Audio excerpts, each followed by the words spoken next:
Greetings, this is Dr. Anth. I'm back to continue our talk on maps. I hope that you had a chance, if you watched the prior video, to check out the true size of and see for yourself how distorted sizes can be on some of the maps that we use. If you didn't, I will have the link to the prior video in the description for this video. So, why are maps distorted in that the northern hemisphere is so much exaggerated relative to the southern hemisphere? Well, in part, this is because the maps were created by Europeans for Europeans.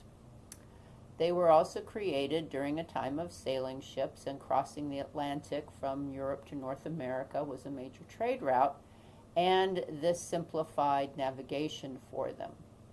Another reason for the map to be centered in with Europe exaggerated and centered on the Atlantic is that the prime meridian, or the zero longitude, runs through Greenwich, England.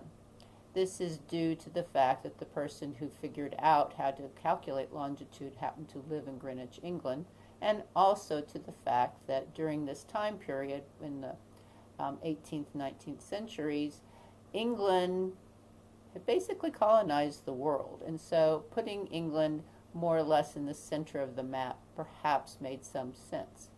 But we're in the 21st century now, and that doesn't really make so much sense, having a map that is distorted, the northern hemisphere relative to the southern hemisphere.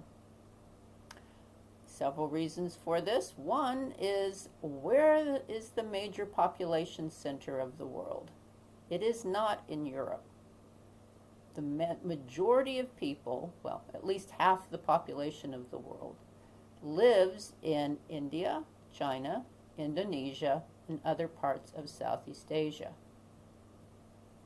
If about half the population lives in that one area, and that is off to the far edge of the map that is currently in use, if it's centered on the Atlantic, then that's kind of ignoring a significant chunk of the world.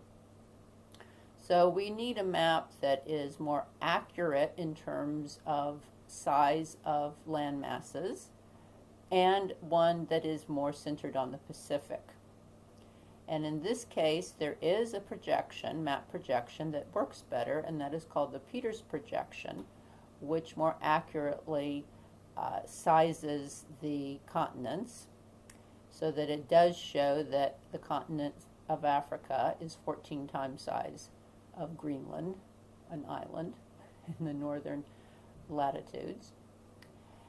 And being centered on the Pacific, so that you'd have to get a Peters projection that is centered on the Pacific, makes more sense in terms of the fact that, again, that is where the population is largest, is in the eastern Pacific region. And also, the Pacific is the largest surface area on the planet. You could take the various continents as puzzle pieces, cut them out, and fit them all into the Pacific Ocean. So, multiple reasons to have a Pacific-centered map.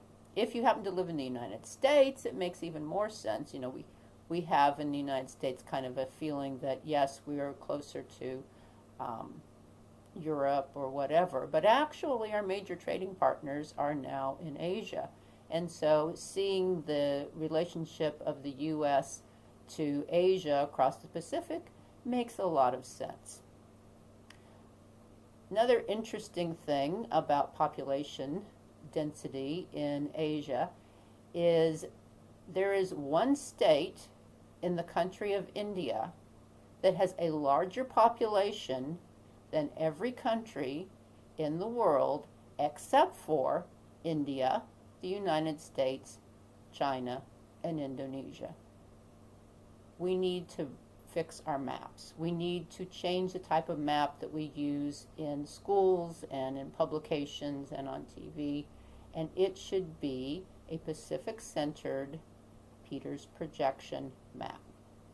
Thanks for listening, and please subscribe to my channel.